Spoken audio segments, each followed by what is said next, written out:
Gato cuenta. Mi familia me desheredó por algo que no hice. Y le dieron todo a mi primo delincuente.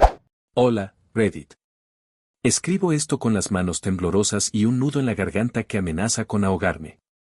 Siento como si estuviera al borde de un precipicio, y la única opción es gritar mi historia al vacío, con la esperanza de que alguien, en algún lugar, entienda la magnitud de esta pesadilla. Lo que están a punto de leer no es ficción, es la cruda y dolorosa realidad de cómo la familia en la que nací me apuñaló por la espalda, basándose en mentiras tejidas por la persona más ruin que he conocido. Dr. Mis abuelos, a quienes cuidé con devoción hasta su último aliento, me borraron de su testamento acusándome de robarles. La totalidad de su herencia, el fruto de toda una vida de esfuerzo, fue a parar a manos de mi primo Kevin, un parásito con un historial delictivo que haría sonrojar a un mafioso de poca monta. Él orquestó todo, lo sé, y mi propia familia se tragó el cuento sin pestañear, dejándome solo y marcado. Para que puedan dimensionar la atrocidad, permítanme retroceder en el tiempo. Mi nombre es David, tengo 32 años. Siempre me esforcé por ser motivo de orgullo para mi familia, especialmente para mis abuelos paternos, don Anselmo y doña Elvira. Él era un roble, un hombre de campo, de esos que te miran a los ojos y sabes que su palabra es ley, su piel curtida por el sol y el trabajo contaba historias de esfuerzo y honestidad. Doña Elvira era la calidez personificada, su cocina siempre olía a pan recién hecho y sus abrazos tenían el poder de curar cualquier mal. Juntos levantaron un pequeño patrimonio, la casa familiar, un terreno fértil que don Anselmo amaba con pasión y unos ahorros conseguidos con sudor y sacrificio. Desde niño, me inculcaron el valor del trabajo y la honestidad. Mijo, me decía mi abuelo mientras me enseñaba a podar los rosales, las manos que trabajan con honradez son las únicas que merecen cosechar. Saqué buenas notas, me gradué en ingeniería industrial con mención honorífica, conseguí un buen empleo en una multinacional. Nunca una borrachera escandalosa, nunca un problema con la ley, nunca una preocupación para mis padres. Era el nieto de oro, el que siempre estaba ahí. Recuerdo las tardes de domingo, ayudando a mi abuelo en el huerto, o escuchando las historias de juventud de mi abuela mientras me enseñaba a hacer sus famosas empanadas. Esos recuerdos son ahora dagas envenenadas. En el otro extremo del espectro familiar está mi primo Kevin. La misma edad que yo, pero ahí terminan las similitudes. Hijo de mi tía Marta, la hermana menor de mi padre. Kevin es la personificación del desastre. Desde la adolescencia, su vida ha sido una concatenación de problemas, absentismo escolar que derivó en abandono, pequeños hurtos en el supermercado del barrio que mi tía minimizaba como travesuras, coqueteos con las drogas que escalaron de porros a cocaína de vez en cuando, según los rumores que mi tía siempre negaba con vehemencia. Mi Kevin solo es un chico sensible que busca su lugar en el mundo. Nunca conservó un trabajo más de unos pocos meses, sus excusas iban desde jefes explotadores hasta un ambiente laboral tóxico. La realidad era su pereza congénita y su absoluta falta de responsabilidad. Mi tía Marta siempre fue su principal cómplice y habilitadora. Lo idolatraba de una forma casi enfermiza. Cualquier crítica hacia Kevin era un ataque personal hacia ella. Es que no lo entienden, él tiene un corazón de oro, pero la vida ha sido muy dura con él, solía decir, ignorando que la mayoría de las durezas de Kevin eran autoinfligidas. Recuerdo una vez, tendríamos unos 17 años, Kevin robó una bicicleta bastante cara del garaje de un vecino. Cuando el vecino lo confrontó, con pruebas, mi tía montó un escándalo, acusando al vecino de difamar a su angelito. Terminó pagándole al vecino una suma considerable para evitar problemas y que dejen en paz a mi hijo, pero a Kevin ni una reprimenda. Ese era el nivel. Mis abuelos, aunque querían a todos sus nietos por igual, no podían evitar sentir una conexión especial conmigo. Don Anselmo veía en mí, creo, una continuación de sus valores. Doña Elvira me consentía con sus postres y me contaba los secretos de sus recetas. Cuando su salud empezó a flaquear, hace unos 5 años, no lo dudé ni un instante. Primero fue mi abuela. El Alzheimer llegó sigiloso, como un ladrón en la noche, robándole primero los nombres, luego los recuerdos, hasta convertirla en una sombra de la mujer vivaz que fue. Ver cómo se desvanecía su luz fue una de las experiencias más dolorosas de mi vida. Un año después, mi abuelo sufrió una caída aparatosa en el baño. Se rompió la cadera. Aunque se recuperó de la operación, nunca volvió a ser el mismo. Su cuerpo, antes fuerte como un árbol, se volvió frágil, y su ánimo decayó enormemente sin su Elvira lúcida a su lado.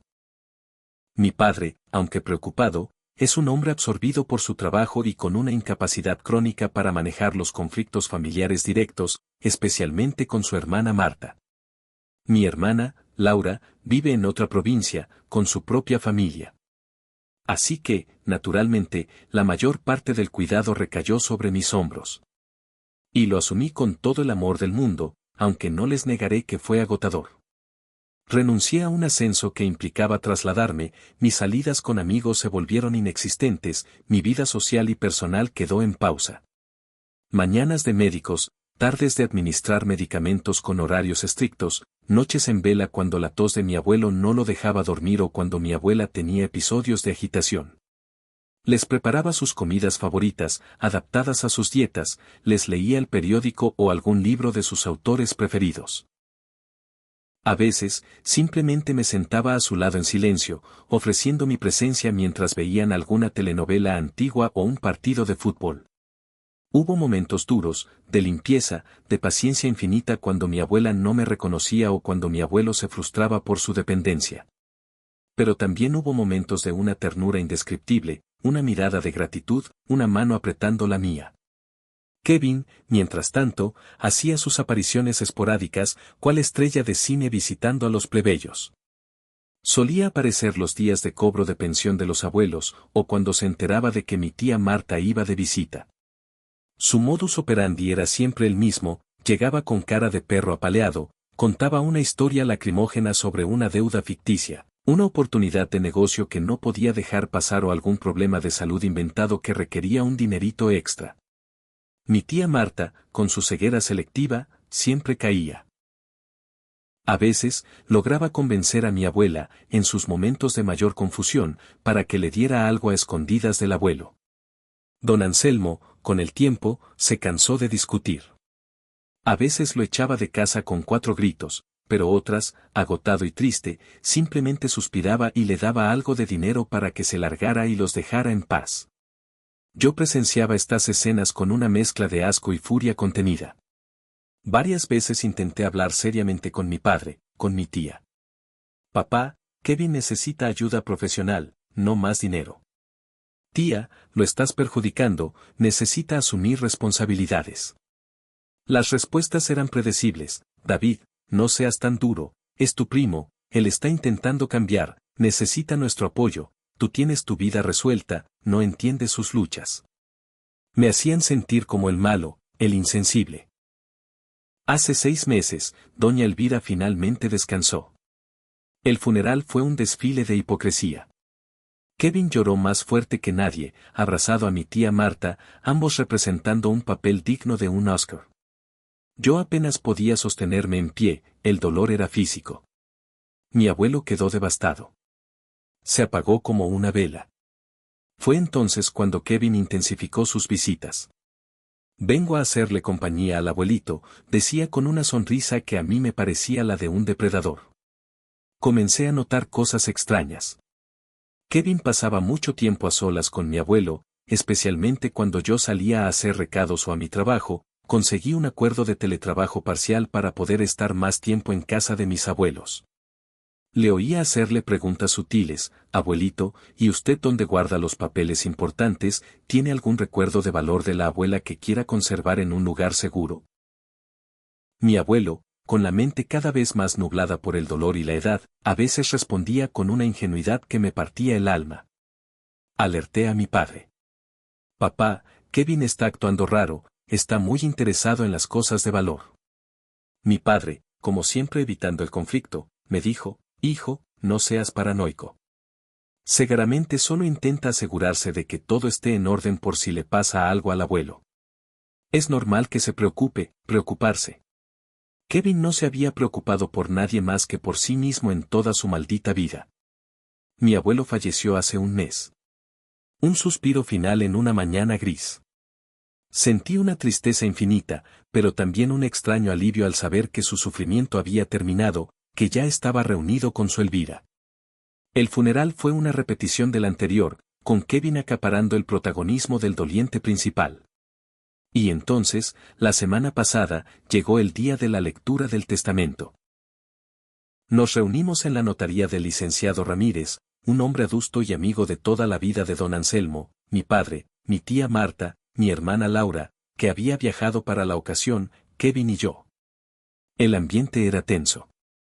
El notario, tras las formalidades, carraspeó y comenzó. Las primeras cláusulas eran disposiciones menores, unas pocas joyas de la abuela para Laura, el viejo reloj de oro de bolsillo del abuelo para mi padre, algunos objetos personales para amigos cercanos. Todo normal. Yo esperaba que la casa y el terreno, como siempre se había hablado en la familia, fueran para mi padre y mi tía, a repartir, y que los ahorros se dividieran entre los nietos o algo similar. Nunca pensé específicamente en mí como único heredero de algo, pero jamás imaginé lo que vendría. Un jadeo ahogado de mi hermana. Miré a mi padre, estaba blanco como el papel, con la boca ligeramente abierta. Mi tía Marta, por el contrario, tenía una sonrisita apenas perceptible, un brillo de triunfo en sus ojos. Kevin mantenía la cabeza gacha, en una falsa muestra de humildad, pero pude ver cómo se le hinchaba el pecho. Yo no podía procesarlo. ¿Qué ha dicho?, susurré, más para mí mismo que para nadie.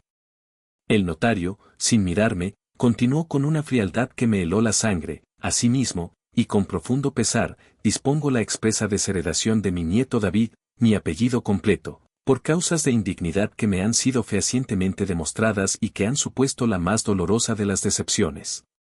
Estas causas se refieren a la apropiación indebida y continuada de bienes y sumas de dinero, aprovechándose de mi avanzada edad y delicado estado de salud. El mundo se detuvo. Sentí un golpe brutal en el pecho, como si todo el aire hubiera sido succionado de mis pulmones. ¿Apropiación indebida? Yo. Pero sí he dedicado los últimos años de mi vida a cuidarlos. Yo era quien les compraba las medicinas, quien les hacía la comida, quien velaba sus noches. Mi voz sonaba estrangulada, rota. Mi padre me lanzó una mirada que no supe descifrar, vergüenza, decepción, advertencia. David, por favor. Hablaremos de esto en privado, masculló entre dientes. Fue mi tía Marta quien rompió el silencio tenso con su voz empalagosa, esa que siempre usaba antes de clavar el cuchillo. Ay, David, querido. Qué terrible sorpresa, ¿verdad? Pero como siempre digo, la verdad, aunque duela, siempre acaba saliendo a la luz. Ya mi pobre hermana Elvira, que en paz descanse, me había comentado en sus momentos de lucidez que echaba en falta algunas de sus joyitas, cosas pequeñas pero de valor sentimental. Y tu abuelo, pobrecito, en sus últimos días estaba tan angustiado. Se dio cuenta de que le desaparecía dinero de la cartera, pequeñas cantidades, pero constantes, justo después de tus visitas nocturnas. Hizo una pausa dramática, mirando a Kevin con fingida compasión. Fue Kevin, mi Kevin, quien lo consoló en esos momentos tan duros. Él, con su buen corazón, se preocupó y empezó a estar más atento. Y fue él quien, con todo el dolor de su alma, tuvo que mostrarle al abuelo la cruda realidad. Me volví hacia Kevin, que ahora levantaba la cabeza y me miraba con unos ojos llenos de lágrimas de cocodrilo. Primo, dijo con voz temblorosa, yo no quería creerlo. De verdad. Pero el abuelo estaba desesperado. Me pidió que revisara, que mirara con discreción. Y encontré cosas. El anillo de bodas de la abuela, ese que llevaba meses perdido y que pensábamos que ella había escondido, apareció en un cajón de la cómoda de la habitación que tú usabas en su casa, David. Junto con varios sobres vacíos, de los que el abuelo usaba para guardar su dinero en efectivo semanal. La habitación de invitados donde yo me quedaba a dormir cuando el abuelo estaba peor para no tener que conducir de madrugada. El anillo de la abuela, una pieza antigua de oro y brillantes, que había desaparecido hacía casi un año. Todos, incluyéndome, habíamos asumido que la abuela, en su demencia, lo había tirado o escondido en algún lugar imposible. Y ahora resultaba que yo lo tenía. Era una pesadilla. Una trampa tan obvia, tan burda, y sin embargo, tan devastadoramente eficaz. Kevin, durante esas semanas que pasó haciendo compañía al abuelo, no solo había estado sembrando cizaña y envenenando su mente ya frágil contra mí, sino que había estado fabricando pruebas. Seguramente robó el anillo mucho antes, esperando el momento oportuno para plantarlo. Y lo de los sobres vacíos, cualquiera podría haberlos cogido. Eso es mentira, grité, sintiendo cómo la desesperación me desgarraba. Kevin, eres un maldito mentiroso, un ladrón. Tú lo plantaste todo. Miré a mi padre, a mi hermana, buscando una pizca de apoyo, de duda en sus rostros. Papá, tienes que creerme. Laura, tú me conoces. Mi padre desvió la mirada, su rostro una máscara de conflicto interno. Laura parecía aturdida, pálida, incapaz de articular palabra. Mi tía Marta me fulminaba con la mirada, como si yo fuera la encarnación del mal. Licenciado, imploré al notario, ¿no hay nada que se pueda hacer? Esto es un error terrible, una injusticia.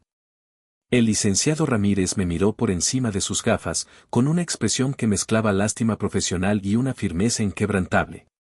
Joven, el testamento es claro y fue firmado ante mí por su abuelo en pleno uso de sus facultades mentales, según mi criterio y el del médico que lo certificó. Don Anselmo estaba muy afectado, pero sabía perfectamente lo que hacía. Las pruebas que me presentó en su momento eran convincentes para él. Salí de aquella notaría como alma que lleva el diablo. Me sentía sucio, humillado, traicionado hasta lo más profundo de mi ser. Esa noche, mi padre vino a mi apartamento. La conversación fue tensa, dolorosa. Intentó adoptar un tono conciliador, pero sus palabras resumaban decepción. David, no sé qué pensar. El abuelo cambió el testamento hace solo 3 semanas. Estaba muy seguro, muy dolido. Kevin nos enseñó las fotos del anillo en tu cajón, y tu abuelo le había contado con detalle cómo le faltaba dinero precisamente los días que tú te quedabas a solas con él por la noche. Coincidían las fechas en su libreta. Pero papá, es una trampa. Kevin es un experto en manipular, en mentir. Siempre lo ha sido. ¿No te acuerdas de todas las veces que nos ha engañado, que ha robado a la propia familia? Esta vez parece diferente, hijo, dijo con una tristeza que me caló hasta los huesos.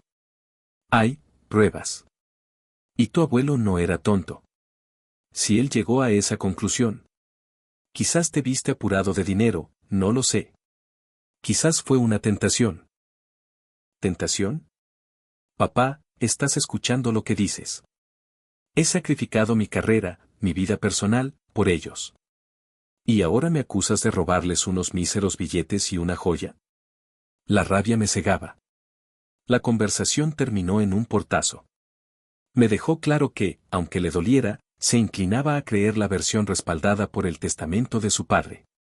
La palabra de don Anselmo, aunque posiblemente manipulada, pesaba más que la mía.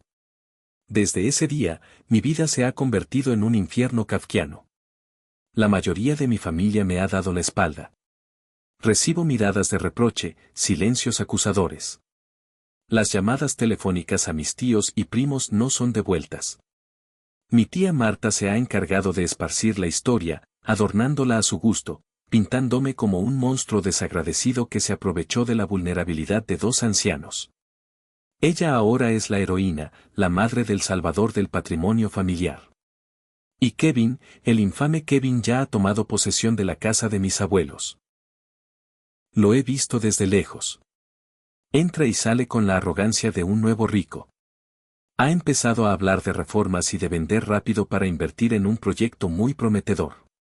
Sé lo que significa eso, malgastar el dinero en drogas, en alguna estafa piramidal o en caprichos absurdos hasta que no quede nada. La casa donde crecí, donde cada baldosa, cada árbol del jardín, guarda un recuerdo precioso de mis abuelos, va a ser liquidada por un parásito. Estoy solo en esto. He perdido a mis abuelos, mi buen nombre, mi herencia, que, sinceramente, es lo de menos comparado con la monstruosa traición y, lo que es peor, la confianza en la gente que creía que me quería. La imagen de mi abuelo, en sus últimos días, convencido de que yo, el nieto que lo adoraba, Era un ladrón, esa imagen me persigue en sueños y me despierta con el corazón encogido. He repasado mentalmente cada conversación, cada visita de Kevin en los últimos meses. Recuerdo su curiosidad malsana por las finanzas de los abuelos, sus comentarios insidiosos sobre mis gastos o mi estrés. Pequeños objetos de la casa que desaparecían temporalmente, un abrecartas de plata, una figurita de porcelana, y que atribuíamos a los despistes de la abuela o a que se habían traspapelado. Ahora veo el patrón. Kevin estaba probando el terreno, creando un ambiente de confusión y desconfianza. ¿Cómo pudo mi abuelo creerle? Supongo que la vejez, el dolor por la pérdida de mi abuela, y la constante y venenosa influencia de Kevin hicieron mella en su juicio. Reddit, no sé qué camino tomar. ¿Impugno el testamento? ¿Tengo alguna posibilidad real de ganar contra un documento firmado y la palabra de un testigo como Kevin? ¿Cómo puedo demostrar que él plantó esas pruebas, que manipuló a un anciano vulnerable hasta el extremo de hacerle traicionar a quien más lo quería? ¿Cómo lucho contra el muro de mi propia familia, que ya me ha juzgado y condenado? Me siento ahogado por la impotencia, por una náusea constante ante tanta maldad y tanta ceguera. Es el triunfo de la mentira sobre la verdad, del vicio sobre la virtud. Y lo peor es que ese gusano de Kevin se va a reír de todos mientras dilapida el legado de mis abuelos. Gracias por llegar hasta aquí. Cualquier palabra, cualquier consejo, cualquier perspectiva, lo agradeceré infinitamente. Estoy en un túnel oscuro y no veo la salida. Actualización parcial, unos días después. Hola a todos de nuevo. Antes que nada, estoy abrumado.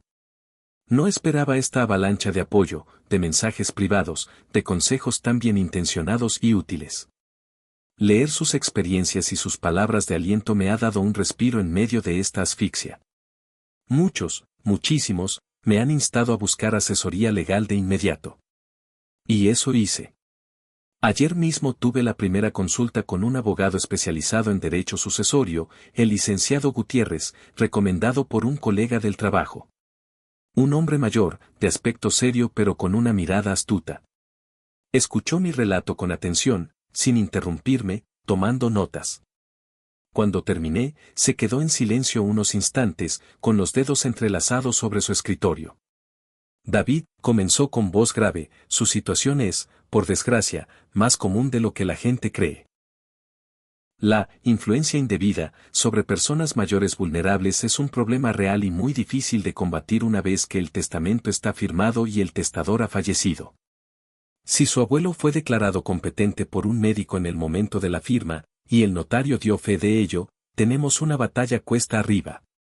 No eran las palabras que quería oír, pero aprecié su honestidad. Continuó explicando que para impugnar el testamento necesitaríamos pruebas sólidas de dos cosas principalmente, o que mi abuelo no tenía la capacidad mental suficiente para entender lo que firmaba, lo cual parece difícil si hay un certificado médico, o que fue sometido a una coerción o fraude tan intenso por parte de Kevin que su voluntad fue completamente subvertida. Necesitamos demostrar, dijo, que el testamento no refleja la verdadera voluntad de don Anselmo, sino la de su primo. Y aquí es donde la cosa se pone un poco menos sombría. Pruebas, repitió. Necesitamos cualquier cosa que demuestre el carácter manipulador de su primo, su modus operandi, y cualquier inconsistencia en su historia o en la forma en que se cambiaron las cosas. Fue como si se encendiera una pequeña luz. Le conté de mi hermana Laura. Ella, a diferencia de mi padre, siempre ha tenido una relación más distante y crítica con Kevin y mi tía Marta. Después de la lectura del testamento, hablamos largo y tendido. Estaba destrozada y confundida. Le envié el enlace a mi post original de Reddit, sí, me arriesgué, pero necesitaba un aliado desesperadamente. Lo leyó y me llamó llorando. Me dijo que mi descripción de los pequeños objetos que desaparecían le había disparado una alarma. Resulta que hace unos 3 meses, Laura vino a pasar un fin de semana para ayudar con los abuelos. Ella tiene un brazalete de plata bastante único, un regalo de nuestra abuela Elvira de cuando cumplió 15 años, con un diseño de filigrana muy particular. Se lo quitó para ayudar a mi abuelo a ducharse y lo dejó sobre la mesita de noche de la habitación de invitados, la misma que yo usaba. Cuando se preparaba para irse, el brazalete había desaparecido. Kevin estaba de visita ese fin de semana. Él, con su cara de inocente, ayudó a buscarlo por todas partes, sugiriendo que quizás la abuela lo había cogido y guardado en algún sitio raro, como solía hacer últimamente. Laura se fue con un disgusto enorme, pensando que lo había perdido para siempre, o que efectivamente la abuela lo había traspapelado. Pues bien, armada con una nueva y terrible sospecha tras leer mi post, Laura decidió hacer algo. Antier, con la excusa de querer recoger algunas fotos antiguas y recuerdos de la abuela antes de que Kevin lo venda todo, fue a la casa. Kevin, muy ufano en su nuevo papel de dueño de la mansión, la dejó pasar, aunque la vigilaba de reojo. Laura, mientras fingía nostalgia revisando álbumes en el salón, aprovechó un momento en que Kevin recibió una llamada y salió al jardín para hablar con más privacidad. Se deslizó sigilosamente a la que era la habitación de Kevin, antes un pequeño cuarto de estudio que él había reclamado como propio en sus visitas. Con el corazón latiéndole a mil, empezó a revisar los cajones de una vieja cómoda.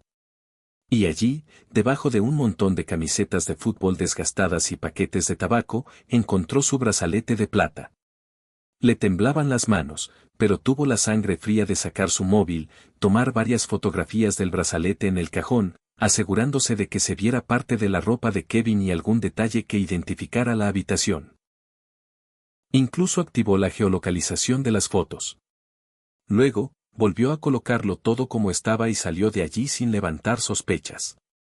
Cuando me lo contó, sentí una mezcla de euforia y rabia. Ese desgraciado. Esto, como bien dijo el licenciado Gutiérrez, no prueba directamente que Kevin me incriminara con el anillo de la abuela, pero sí demuestra de forma concluyente que Kevin roba objetos de valor a la familia y los esconde. Establece un patrón de comportamiento, un modus operandi de ladrón y mentiroso. Es una pieza crucial. Pero hay más. Mientras hablaba con el abogado, recordé algo que había pasado por alto. Mi abuelo, en sus últimos meses, solía pedirme ayuda con una tablet bastante básica que Kevin le había regalado hacía un par de años, seguramente una tablet de segunda o tercera mano, comprada con dinero que le había sacado a mi tía, pero que él presentó como un gran gesto de generosidad. David, ponme las fotos de cuando éramos jóvenes con Elvira, me decía, o búscame esas canciones antiguas que tanto me gustan. Yo le ayudaba, pero nunca presté atención al resto de su contenido. Kevin la configuró y a menudo le hacía mantenimiento. El licenciado Gutiérrez casi saltó de su silla. La tablet. Necesitamos esa tablet, David. Podría haber conversaciones guardadas, un historial de búsqueda, correos electrónicos. Si su primo usó esa tablet para manipular a su abuelo, para mostrarle información falsa o incluso para comunicarse con terceros sobre sus planes, podría ser una mina de oro. El problema es conseguirla. Kevin la tiene, seguramente. Y no la va a entregar por las buenas. El abogado me ha dado algunas directrices. Primero, documentar todo. Cada recuerdo, cada interacción sospechosa, cada testigo potencial, como la cuidadora que contraté para las mañanas durante un tiempo, quizás ella notó algo. Segundo, mi hermana debe guardar esas fotos del brazalete como oro en paño y estar dispuesta a testificar. Tercero, explorar vías legales para solicitar acceso a ciertos registros si fuera necesario, aunque eso es más complejo. No voy a mentirles, el camino sigue siendo empinado y lleno de espinas. Pero por primera vez en semanas, siento una chispa de esperanza, una llama de lucha que creía extinguida. La rabia, antes paralizante, ahora se está transformando en una determinación fría y cortante. No voy a permitir que ese parásito se salga con la suya. No voy a dejar que manche el nombre de mis abuelos ni el mío. Esto no es solo por la herencia. Es por la verdad, por la justicia, por la memoria de don Anselmo y doña Elvira. Esto es solo el comienzo de la batalla. Pienso llegar hasta el final. Seguiré actualizando si hay novedades significativas. Gracias, de corazón, a esta comunidad. Sentirme escuchado y creído ha sido un bálsamo y un motor. Y bueno, hasta aquí llega esta historia. De verdad, muchas gracias por ver el video y acompañarme en este relato. Espero que les haya gustado y que se hayan mantenido enganchados hasta el final. No olviden dejar su like y suscribirse a Gato Cuenta para más contenido como este. Nos vemos pronto.